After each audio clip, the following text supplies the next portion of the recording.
오늘은 올 첫 주일 어린이 주일입니다. 어린이 주일에 오늘 본문에 보니 한 아기 이야기가 나옵니다.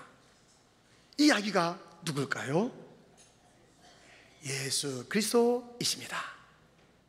놀랍잖아요.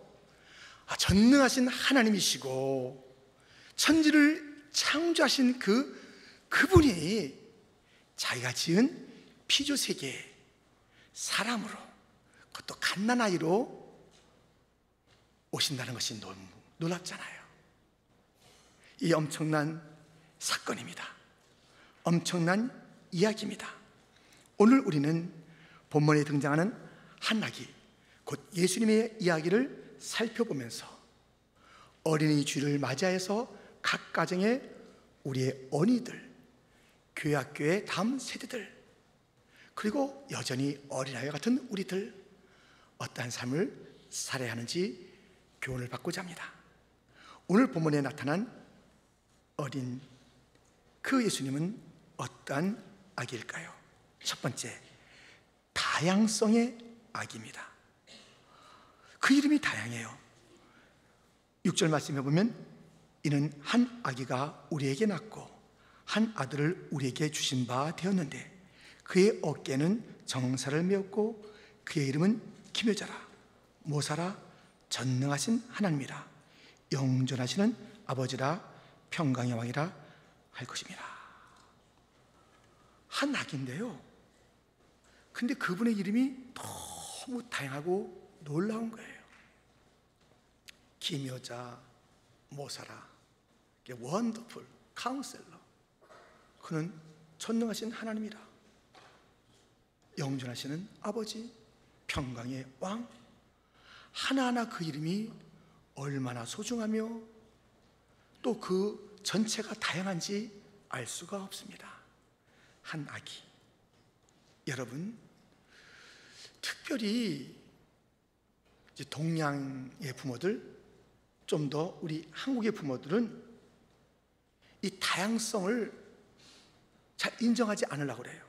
이 미국이 교육을 통해서 다양성을 좀 드러내기를 원하는 그러한 곳인데, 여기에서조차 한국의 부모들은 그 아이의 다양성보다는 얘가 좀 공부 잘하는구나, 아니 너 공부도 잘해야 돼, 그래서 전문가가 돼야 돼, 의사가 되든지 아니면 무슨 판검사가 되든지 이런 음악을 하든지 하면서 그쪽으로만 몰아붙이는 거예요. 계속 아이가 뭐 정신이 없이 어렸을 때부터 계속 그쪽으로만 몰아붙이는 부모 때문에 다른 것은 신경도 못 쓰고, 다른 것을 하게 되면 그것은 뭐 죄를 짓는 것 같고 불편하게 여겨지는 그 다양한 삶, 그냥 단조롭게 사는 참 어이없는 인생으로 내몰림 나가는 것이 사실 많은 현실이에요. 이거 하나님의 원하시는 바가 아닙니다. 하나로 단조롭게 살아가는 것이 우리 하나님 아버지가 우리에게 심어놓으신 그런 뜻이 아니란 말입니다. 한 사람 한 사람은 아주 놀라운 하나님의 다양성을 가지고 하나님의 선물을 듬뿍 가지고 이 땅에 태어납니다. 많은 자들이 그것을 모르고 어이없게 부모에 의해서 또는 자기 자신의 그 사고가 한계가 있어서 어이없는 인생을 치닫고 있긴 하지만 다윗은 자기 자신의 정체성을 분명히 알았습니다. 하나님의 다양성이 자기 가운데 있는 것을 알았다고요. 시편 139편 14절부터 보면 내가 주께 감사함은 나를 지으심이 심히 기묘하심이라. 주께서 하시는 일이 기함을 내 영혼이 잘 아나이다. 내가 은밀한 데서 지음을 받고 땅의 깊은 곳에서 기이하게 지음을 받은 때에 나의 형체가 주 앞에 숨겨지지 못하였나이다. 내 형질이 이루어지기 전에 주의 눈이 보셨으며 나를 위하여 정한 날이 하루도 되기 전에 주의 책에 다 기록이 되었나이다. 17절 18절 말씀 같이 읽겠습니다. 하나님이여 주의 생각이 내게 어찌 그리 보배로우신지요, 그 수가 어찌 그리 많은지요. 내가 세려고 할지라도 그 수가 모래보다 많도소이다. 내가 깰 때에도 여전히 주와 함께 있나이다. 아멘.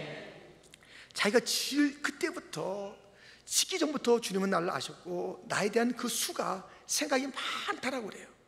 여러분, 우리 이 바둑이라는 것이 조그만 그 나무 상자 위에 흰 돌, 검은 돌 가지고 이렇게 이제 그 수를 두면서 게임을 하는 것 아니겠습니까? 그런데요, 이 전문가들은요, 고수들은 그 수가 10가지가 아니에요.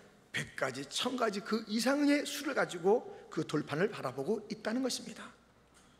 자그마한 돌판에 몇 시간 두는 그런 바둑에도 수없는 수가 있다는데, 생각들이 있다는데, 하나님께서 하나님의 형상으로 지음받은 우리들을 이 땅에 보내실 때 단조롭게 심심하게 그렇게 보냈겠어요? 다윗은 그게 아닌 것을 알았어요. 야, 나를 향하신 하나님의 생각이, 그 수가 너무 많은 것을 나는 압니다. 그렇게 말하고 있습니다. 사실 다윗을 보세요. 다윗의 그 이름은 예배자예요. 보통 예배자가 아니에요. 그건 정말 하나님은 뜨겁게 사랑해요. 나의 힘이 되신 여호와여, 내가 주를 사랑하나이다. 주님을 너무너무 사랑하고요, 예배에 목말라는 자요, 목마른 사슴이 신음을 찾기에 갈급한 같이 하나님을 찾고 예배를 그리하는 것이 너무 막 벅차오르고 또 목말라 하면서 예배의 자리에 나와서 그 주님을 송축하고 예배하는 정말 예배자, 그가 다윗의 또 다른 이름입니다. 다윗은 예배자일 뿐만 아니라 그는 정말 멋진 지도자, 리더, 왕이었습니다. 들녘에서 아버지에게 맡겨진, 아버지부터 부탁받은 그 양들을 칠 때에도 그는 성실하게 잘 키웠습니다. 하나도 상하지 않도록 그렇게 정성스러운 또 탁월한 리더였습니다. 왕이 되어서 그의 백성을 다스리고 인도해 나갈 때도 그는 정말 멋진 왕이었고 리더였습니다. 그의 이름은 예배자 또 왕입니다. 그뿐일까요? 그는 용사였습니다. 다 무서워 벌벌 떠는 그 골리앗을 물맷돌로 쳐부시고 그 목을 베어버리고, 골리앗뿐이 아니에요, 사람들이 너무 거대하다고 하는 그런 모든 세력들 앞에서 조금도 굴하지 아니하고 두려워하지 않았던 용사 중에 용사, 그가 다윗이에요. 그는 용사며 왕이며 또 그 모든 여러 가지 이름을 가진 것 가운데 이런 이름이 있어요. 그는 음악가였어요. 음악가. 악기를 얼마나 잘 다루는지, 그 악기를 다루는 데는 영성이 있어서요, 귀신 들린 이 사울 앞에서 연주할 때 귀신이 쫓겨나가는 그 연주가 보통 연주가 아니었던 음악가였습니다. 노래도 잘했어요. 그는 시인이에요, 시인. 그래서 그가 이 시편을 많이 기록했는데요, 물론 성령의 감동하심으로 이 시편을 기록했습니다마는 그 자신의 시선과 시심, 이런 것들이 잘 배어 있어요. 얼마나 깊이 있게 사물들을 표현하는지, 하나님에 대해서 그렇게 잘 묘사하는지, 이 여러 가지 상황들 속에서 얼마나 깊이 있는 기도를 그의 그 시편을 통해서 이렇게 표현했는지. 그는 시인이라고요. 예배자예요. 그는 또 왕도 됐어요. 뿐만 아니라 그는 용사였고, 그는 음악가였고, 그는 시인이었어요. 많은 이름이 이 다윗에게 있습니다. 다윗은 다양한 삶을 살았어요. 하나로 치닫지 않았다고요. 좋은 부모가 된다는 것은 아이들을 내모는 부모가 아니에요. 여러분, 진정한 성공이 무엇이겠어요? 어느 한 자리에 올라가서 연봉을 많이 받고, 어떤 자리에 올라가서 뭐 여러 가지 그 일들을 갖다 있는 가운데서 하나의 CEO, 전문가, 한 영역에 거기에 올인하는 인생으로 만들어내는 것은 좋은 부모 아닙니다. 그렇게 아이들을 몰아내지 마세요. 그건 하나님의 뜻에 역행하는 거예요.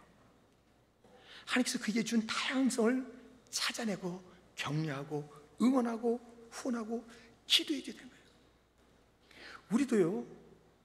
우리도 그 단순한 인생을 살아서는 안 되는 거예요. 강영호 박사님이 청소년 때에 축구하다가 실명하게 되었습니다. 그 인생은 딱 정해져 있다는 거예요.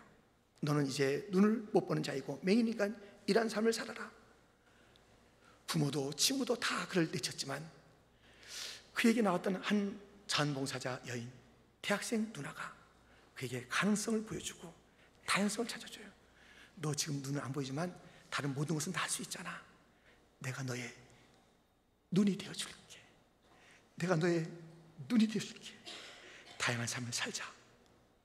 그는 공부를 했습니다. 그는 미국으로 건너왔습니다. 정부기관에 들어갔습니다. 그래서 장애우나 또 여러 가지 정책에, 그리고 또 많은 책들을 지으면서 또 많은 연설을 하면서 또 교회 가다가서 간증하면서 또 자녀들 갖다 잘 키워내면서 얼마나 다양한 삶을 갖다 흥미롭게 살다가 아름다운 편지를 남기고 주 앞으로 갔던 것을 우리가 보게 됩니다. 후회 없는 생애를 살았어요. 여러분, 자칫 잘못하면 이 이민 땅에서 후회 많은 생애로 우리의 생을 마감할 수 있어요. 하나로 내몰리지 마세요. 이건 내가 투잡 뛰지 않으면 내가 못 산다고 이렇게 막 편견을 가지고 살지 마세요. 하나님이 우리 갖다 그렇게 몰아내는 그런 삶으로 우리 갖다 이 땅에 불러내신 게 아니에요. 생각해 보세요. 걸음도 좀 멈춰보시고 내 자신도 좀 다양하게 살면서 특별히 아이들의 그 삶이 다양할 수 있도록, 그 이름 앞에 여러 이름들이 붙을 수 있도록 이렇게 키워내는 것, 이것이 하나님의 자녀들을 청지같이 부탁받은 부모들의 역할인 것입니다. 다양하게 키워라. 이것이 오늘 한학이 우리 예수님의 다양한 이름을 통해서 예수님 닮아 있는 우리 자녀들의 그러한 삶의 방향으로 우리가 찾아서 그렇게 실천한 내용들인 것입니다. 이 하나님은 두 번째로 희망의 아기입니다. 이사야가 살던 이 시대는 절망의 시대였습니다. 어떤 절망이 있었냐면 오늘 보면 앞절을 몇 절만 봐도 알 수 있고 전체를 보면 더 잘 알 수 있습니다. 그 앞절을 볼까요? 2절 말씀에 보면 흑암에 행하던 백성이 큰 빛을 보고 사망의 그늘질 땅에 거주하던 자에게 빛이 비치도다. 4절 5절 우리 같이 읽겠습니다. 이는 그들이 무겁게 맨 멍에와 그들의 어깨의 채찍과 그 압제자의 막대기를 주께서 꺾으시되 미디안의 날과 같이 하셨음이니이다. 어지러이 싸우는 군인들의 신과 피 묻은 겉옷이 불에 석같이 살라지리니. 지금 그 이사야가 살던 이 시대를 갖다 표현할 때 쓰는 단어가 뭐예요? 흑암이에요. 사망의 그늘이에요. 압제예요. 어지러움이에요. 피해예요. 막대기예요. 이런 단어 하나하나가 얼마나 그 시대가 어둡고 힘든 시대인지를 일러주고 있잖아요. 그런데 한 아기가 이 절망의 땅, 절망의 시대에 예언도 되고 또 선포도 되는 그 모습을 보게 됩니다. 그 모습이 7절 상반절에 있습니다. 그 정사와 평강의 더함이 무궁하며 또 다윗의 왕자와 그의 나라에 군림하여 그 나라를 굳게 세우고 지금 이후로 영원히 정의와 공의로 그것을 보존하실 것이라. 이 한 아기가 그런 통치를 펼친다는 것이에요. 이 절망의 땅에 정말 압제자들로 각 차 있고 거짓이 난무하는 그곳에 숨 하나 제대로 쉴 수 없는 그런 썩은 내가 나는 진동하는 그 땅에 정의와 공의의 왕이, 영원한 그 나라를 세울 그 왕이, 소망의 왕이 나타나시니 그는 한 아이로 이 땅에 오신 예수라는 것이. 그러니까 한 아이, 작은 아이를 여러분 무시하면 안 돼요. 작은 것을 무시하면 안 돼요. 이것은 우리 주님의 원리와 정반대되는 거예요. 여러분, 떡 하나의 이야기를 아십니까? 떡 하나의 이야기, 작은 떡 하나의 이야기 성경에 있는데 다시 한번 들어보세요. 마가복음 8장 14절부터입니다. 제자들이 떡 가져오기를 잊었음에 배에 떡 한 개밖에 그들에게 없더라. 예수께서 경고하여 이르시되 삼가 바리새인들의 누룩과 헤롯의 누룩을 주의하라 하시니 제자들이 서로 수군거리기를 이는 우리에게 떡이 없음이로다 하거늘 예수께서 하시고 이르시되 너희가 어찌 떡이 없음으로 수군거리느냐 아직도 알지 못하며 깨닫지 못하느냐 너희 마음이 둔하냐 너희가 눈이 있어도 보지 못하며 귀가 있어도 듣지 못하느냐 또 기억하지 못하느냐. 19절부터는 같이 읽겠습니다.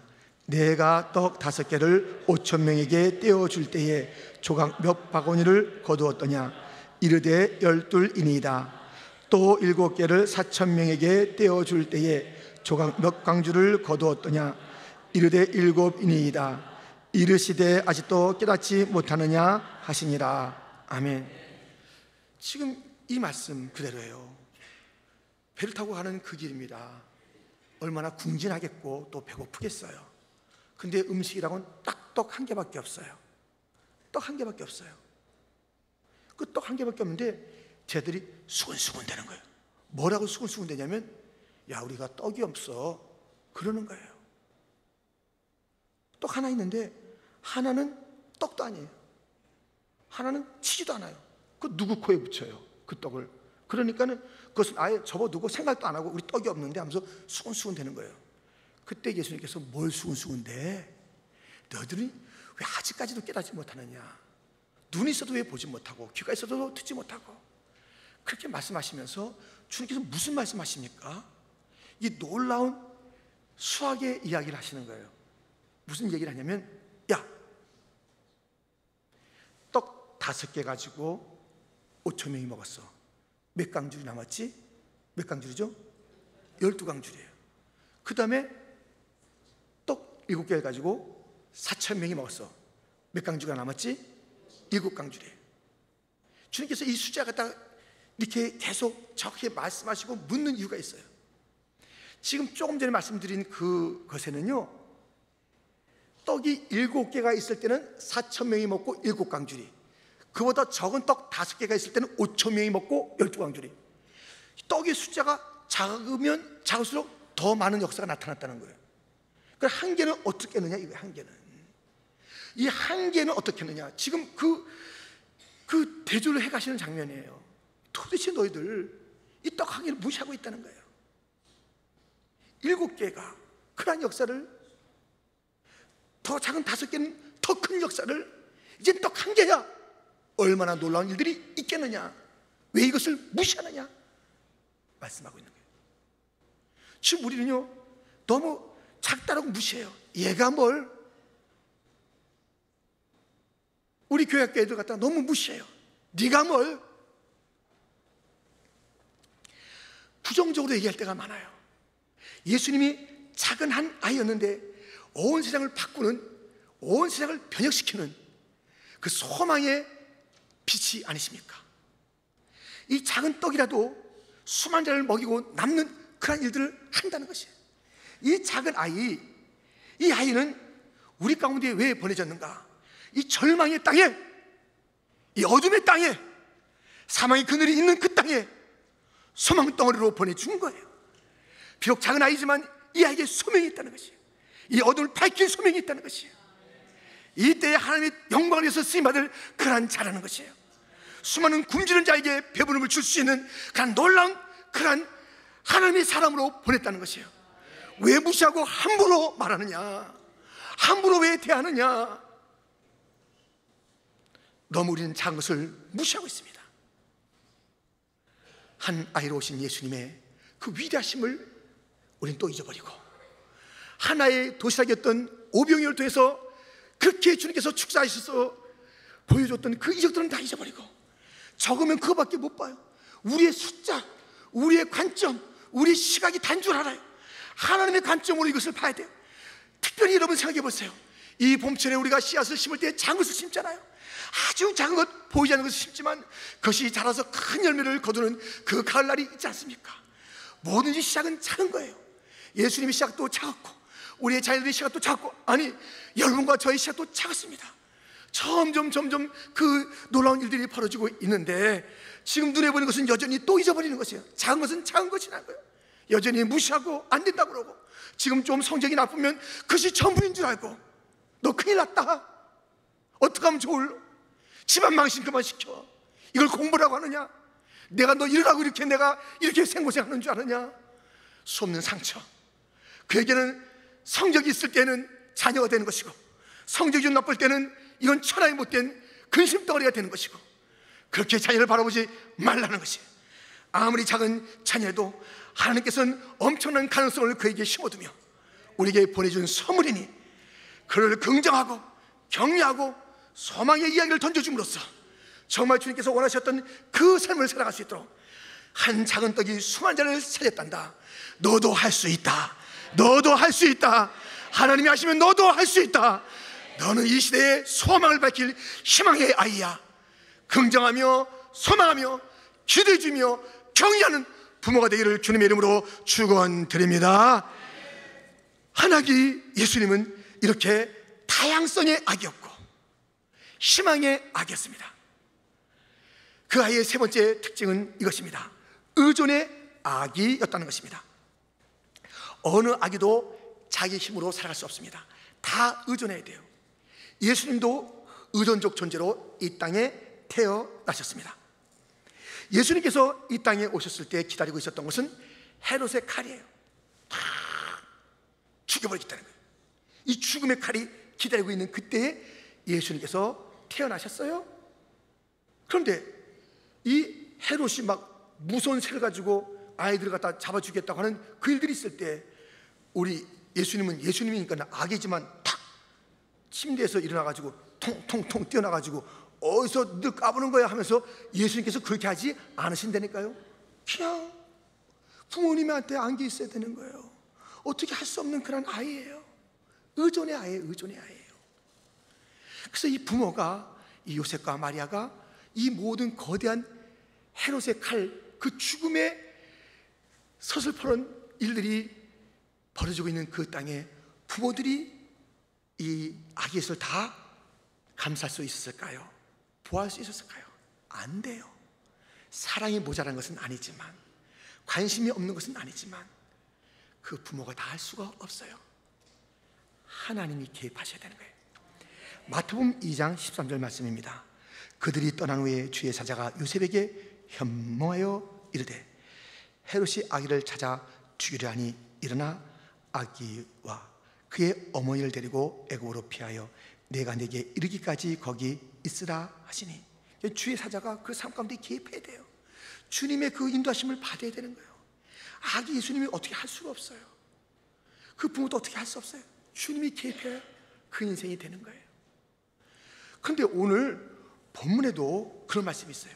예수님이 악인데 다양한 악이라고 얘기하고 있어요. 희망을 펼칠 그러한 그 리더가 될 것이고 왕이 될 것이라고 얘기하고 있어요. 그런데요, 거기에 이 말씀이 있다니까요. 7절 하반절에 만군의 여호와의 열심히 이를 이루시리라. 하나님 예수님 그 힘으로 다 안 돼요. 만군의 여호와의 열심히 개입이 돼야 돼요. 만군의 여호와의 열심히. 우리 예수님은 의존적인 삶을 살았어요. 인성을 입었는데요, 그래서 그 인성을 입은 그 절절한 표시가 무엇이냐면, 그 신실한 그 인성을 입었다는 것을 갖다가 나타내는 것이 무엇이냐면 의존이에요. 의존. 부모님에게 의존하고, 부모님도 다 커버할 수 없으니까 주님에게 의존받아야 되는 그 인생을 사시면서 마지막 십자가에서 주시는 그때의 마지막 말씀이 이것입니다. 누가복음 23장 46절 말씀입니다. 예수께서 큰 소리로 불러 이르시되 아버지 내 영혼을 아버지 손에 부탁하나이다 하고 이 말씀을 하신 후 숨지시니라. 아버지 손에 의탁하는 거예요. 그의 생애 전체를 보세요. 때마다 일마다 무릎 꿇고 아빠 아버지 의존했잖아요. 의존하는 삶을 살아요. 의존하는 삶을. 이 헤롯이 펼쳐지는 그 죽음의 영으로 가득한 그 땅에 아기로 태어나신 예수님은 의존의 삶을 살았어요. 모세가 태어날 때는 예수님에게는 헤롯의 칼이 기다리고 있다면 모세에게는 바로의 칼이 기다리고 있던 그런 때였습니다. 그런데 이 모세가 태어났어요. 태어났는데 그 부모가 얼마나 정말 사랑스럽고 예쁘고 그 진한 관심이 그에게 있겠어요. 근데 부모도 이 죽음의 영 앞에 어떻게 볼 수가 없어요. 벌써 석 달이 됐는데 아이의 울음소리는 커지죠. 이곳에서 듣고 와서 아이가 여기서 태어났네. 남자야 여자야? 남자면 죽여야 되는 그 일들이 있어요. 더 이상 어떻게 할 수 없어요. 그래서 갈대 상자에 그 아이를 3개월 된 아이를 넣고 강물에 뛰어보냅니다. 부모가 어떻게 할 수 없다는 거예요. 하나님께 의존하는 모습을 보게 됩니다. 여러분, 지금 이 모세는 그 때부터 시작해서 120살 살 때까지 하나님의 도우심을 받아야 되는 인생이었어요. 하나님께 의존해야 되는 인생이었다고요. 부모가 어찌 할 수 없어요. 그런데 여러분들 착각하지 마세요. 내 아이를 내 열심으로 키워요? 그런 지금 헛된 부모가 얼마나 많은지 몰라요. 내 아이를 내 열심으로 키우겠다는 거예요. 내 열심으로. 이게 너 혼자 못 산다 이 인생. 그러니까 이 부모가 너 해줘야 돼. 그래서 그 아이 그냥 뭐 할 수 없어. 넌 어떻게 할 수 없어. 나 아니면 너 안 되는 거야 하면서 사사건건 부모가 개입하는 거예요. 어디 가나 쫓아가는 거예요. 계속 전화 거는 거예요. 계속 뭐 하여튼 꼼짝달싹 못하게 너 나 아니면 어떻게 살 수 있다고 부모의 열심으로 그 아이를 키우려 합니다. 부모가 그 아이를 키워낼 수 있어요. 하나님의 열심만이 우리의 자녀를 온전하게 지키고 키우고 인도하고 채우고 만들어가게 될 줄 믿습니다. 하나님의 열심이 예수님의 생애에 개입한 것이에요. 아기로 오신 예수님, 어린아이의 예수님, 그리고 청년의 예수님, 죽을 그때까지 그 예수님께서는 하나님 아버지 집에 있었고, 아버지의 그 사자가 나타났을 때 피할 수 있었고, 그의 모든 생애 가운데 기도하면서 살았던 아기 예수, 그 어린이 예수, 청년 예수였습니다. 하나님의 열심이 있어야 되는데 우리의 아이들도 하나님의 열심, 하나님의 개입, 하나님의 손길이 아니면 이 아이가 설 수 없고 살 수 없다는 것을 인정하는 부모가 똑똑한 부모지, 하나님을 아랑곳하지 아니하고 자기의 그 열심과 의지를 가지고 키워요. 언제까지 키우겠다고요? 지금 이 시대는 어떤 시대인지 아세요? 쌍칼이 움직입니다. 한 칼만 움직일 때는 헤롯의 칼이 움직일 때는 예수님의 그때의 시대고, 이 모세는 바로의 시대요. 칼 하나씩만 움직였어요. 지금은 쌍칼이 움직인다니까요. 바로의 칼, 헤롯의 칼, 둥둥 하면서 애들 태어날 때마다 기다렸다가 그냥 탁 치려고 그러는 거예요. 막 이리저리 막 가봐하면, 그래 이제 이 아이를 놓기만 놔봐라. 캠퍼스 같은 데 가서요 이 칼들이 기다리고 있는 거예요. 잘 왔다, 툭툭 이렇게 패간다니까요. 여러분, 그러기에 제가 지금 이제 말씀드린 이 말씀 가운데 여러분들은 어떤 어른인가? 여기 어른이 나와요. 두 그룹의 어른이 나와요. 아이가 나오고 예수님이 나와요. 어떤 어른인가 살펴보세요. 마가복음 10장 13절부터 보면, 사람들이 예수께서 만져주심을 바라고 어린 아이들을 데리고 오매 제자들이 꾸짖거려. 예수께서 보시고 노하여 이르시되, 어린 아이들이 내게로 오는 것을 용납하고 금하지 말라. 하나님의 나라가 이런 자의 것이니라. 내가 진실로 너에게 이르니 누구든지 하나님의 나라를 어린아이와 같이 받들지 않는 자는 결단코 그곳에 들어가지 못하리라 하시고, 그 어린 아이들을 안고 그들 위에 안수하고 축복하시니라. 보세요. 지금 이 아이를 데리고 나온 자들은 그 부모가 아니겠어요? 얼마나 사랑하겠어요? 근데 자기들의 힘으로 안 된다는 거예요. 자기들의 열심으로 못 키운다는 거예요. 주님에게 그 의존을 해야 된다는 거예요. 주님에게 데리고 나온다는 거예요. 근데 그것을 방해하는 어른들이 있어요. 제자들이에요. 에이, 애들은 가요, 애들은 가. 지금 이러고 있는 거예요. 예수님께서 그걸 보시고 너무 노하시는 거예요. 어린아이같이 되지 않으면 결단코 하나님 나라에 들어갈 수 없어. 어린아이들 갖다 내게 오는 것을 왜 막느냐. 그들을 안고 안수하신 주님의 모습을 보게 됩니다. 여러분, 이런 어른들이 있어요. 아이들은 하나님께 의존시켜야 된다라고 그 하나님의 의존적인 삶을 그 교육 가운데서 펼치는 부모가 있는가 하면, 그런 어린이 있는가 하면, 아이들이 주 앞에 가는 것을 방해하는 세력이 있어요. 방해하는 세력이 있어요. 제자들, 교회 중직자들이, 다른 자의 그 자녀들은 왜 교회 안 온대요? 왜 수련회 안 간대요? 잘 살펴요. 자기 아이들은 어디 있는데? 중직자들이 자기 아이들은 어디 있는데요? 수련한다 그러면 수련회 데리고 나오기를 하나, 오늘은 어린이 헌신 예배예요. 이 어린이 헌신 예배는 어린이들이 헌신 예배인데 애들한테 집에 가라 그래. 애들아, 넌 집에 가라. 예배가 아침부터 드리는데 또 드리면 코피 난다. 집에 가라고. 내가 오늘 예배 들어가서 어린이에게 무슨 말씀하시는데 내가 적어가지고 와서 내가 일러줄게. 애들은 다 보내고 자기가 와 있는 거예요. 애들이 주 앞에 가는 것을 막는 세력들이 있어요. 제자들 교회 안에 이 세력들이 있어요. 이 세력들이 사람이 열심으로 키워요? 부모의 사랑으로 다 키워요? 관심이 있어야 되겠죠. 사랑도 있죠. 정성도 있죠. 안 돼요. 바로의 칼, 헤롯의 칼을 피할 수가 없어요. 우리 애들 죽어. 우리의 힘으로 하면 죽어요. 그 애들 그냥 내보내면 다 밥이 되는 거예요. 그래서 여기서 잘 키운 것 같지만 그냥 그 아이들이 주님 앞에 잘 관계를 맺지 못하고 예수님을 나의 구주로 제대로 고백하지 못하는 상황들이 돼. 교회 생활을 어설피하게 만들고 수레 같은 데 가지도 못하게 만들고 특별한 집회에 있으면 그건 가지 말라고 그러고 이렇게 해서 아이들 갖다가 정말 신앙의 하약한 자로 만들어 놓고 진짜 주를 만나지도 못하게 만들고 그냥 겉모양만 교회 다녔던 그런 아이로 만들어 놓고 세상에 보내세요. 그 세속의 물결, 그 물질주의의 물결, 동성애의 물결, 그런 것들이 기다리고 있다가 싹싹 아이들 다 배워가는 것이에요. 애들 기왕 내보내세요. 애들이 언젠가 전화 오는 거예요. 아빠, 내가 좋은 사람 만나서 결혼할 거예요. 아들이 전화 오는 거예요. 그래, 한번 보자. 됐고인데 갑자기 남자 둘이 걸어 들어오는 거예요. 그래, 그 친구가 같이 왔구나. 결혼할 사람 어딨냐?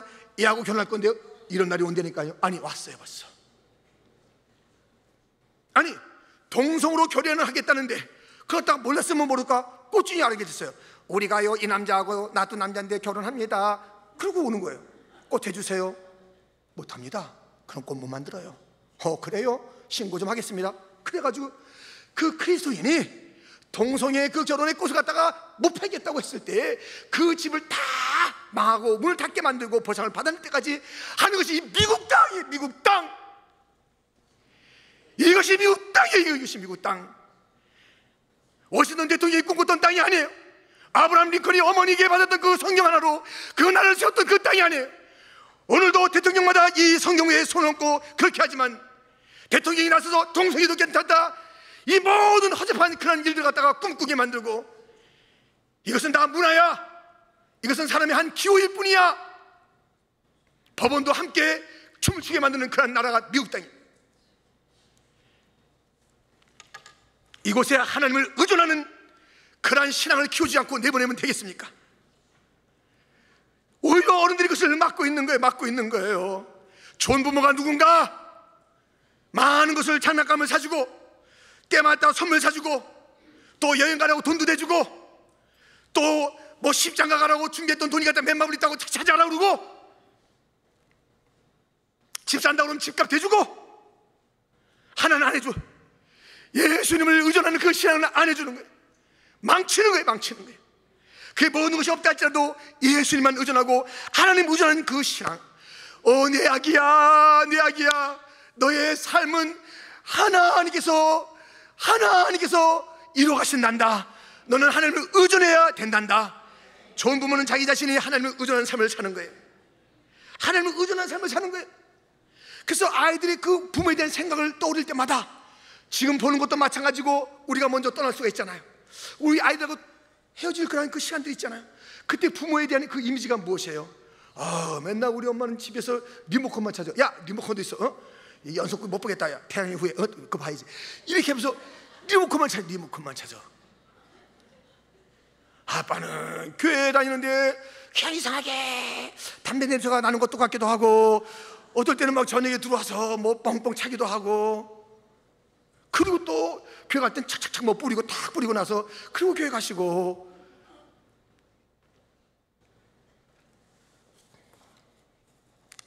좋은 부모가 되는 것은 바른 삶을 사는 거예요. 말 안 해도 돼요. 그냥 바른 삶을 사는 거예요. 그리고 이 아이가 어떻게 하든지 예배의 자리, 주님 만나는 자리가 되면 길을 쓰고 데리고 나오는 게 그게 좋은 부모예요. 아브라함이 왜 아브라함이에요? 이삭을 갖다가 그 모리아산에 죽여야 얘가 산다고 믿은 거예요. 제단에서 죽어야 된다. 그래야 네가 사는 거다. 그런 부모가 돼야 되는 거 아니겠어요? 예배 목숨 거는 아버지, 목숨 거는 자녀가 될 수 있도록 해야 되는 거 아니겠어요? 왜 애들 마음대로 살게 하느냐고요.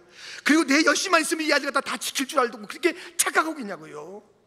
주님은 그것을 보시고 너무 못마땅해 하고 노하시는 거예요. 어떻게 해서 너희들이 이러느냐? 아이들 나한테 맡겨야지. 인생은 나한테 맡겨야지.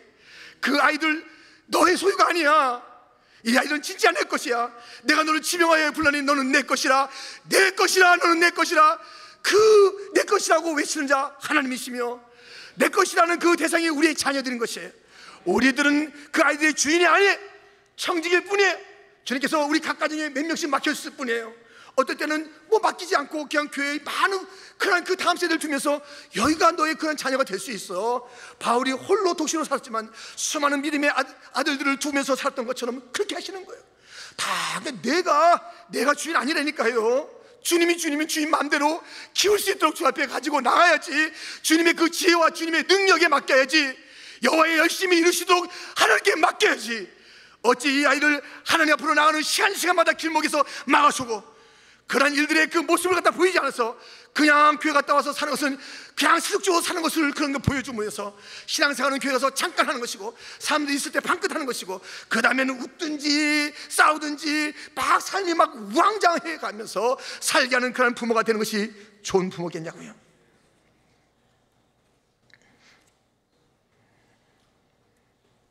하나기 예수님, 그 예수님은 다양한 이름을 가지고 다양하게 샀습니다. 하나도 그냥 흐틀림없이 그 이름 사실은 예수님의 이름은요 100가지 200가지가 넘어요. 얼마나 많은 이름이 있는지 몰라요. 그 다양한 사람을 다 사셨어요. 34년 특별히 우리가 그 공생에 등장했던 3년 그리고 12살 때 그 아기 때 그 몇 년밖에 등장하지 않는 그곳에 그 예수님은 그렇게 다 사셨다니까요. 이렇게 살아야 되는 거 아니에요? 우리 자녀가 정말 행복하게 만들어줘야 되는 거 아니겠어요? 그 예수님은요 절망의 시대에 희망의 그 빛으로 오신 거예요. 아이들에게 이 절망에 휩쓸려 살고 함께 탄식하고 함께 울고 함께 안 된다 그러고 그렇게 징징 울고 짜는 그런 애들로 만들지 말고, 야 너는 다르게 살아야 된다. 그런 삶을, 그런 비전을, 그런 하늘의 소명을 일깨워주는 부모가 되는 건 아니겠습니까?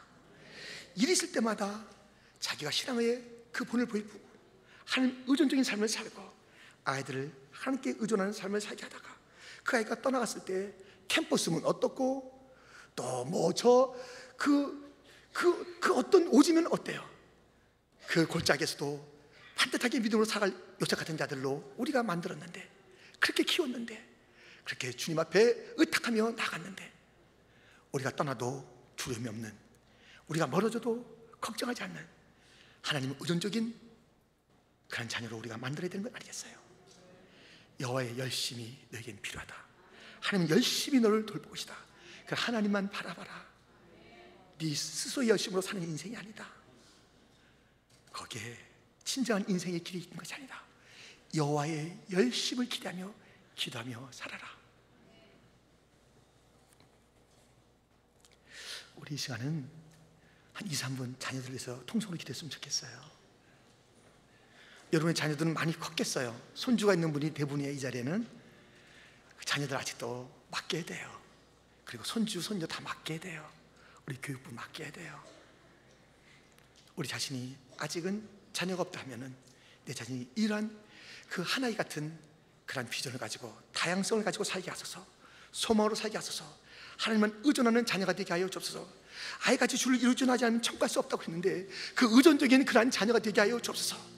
어린이 주일날 이 어린아이라는 이 주제를 가지고 말씀을 가지고 주여 한번 부르짖고 자녀를 위해서 통성으로 기도하겠습니다. 주여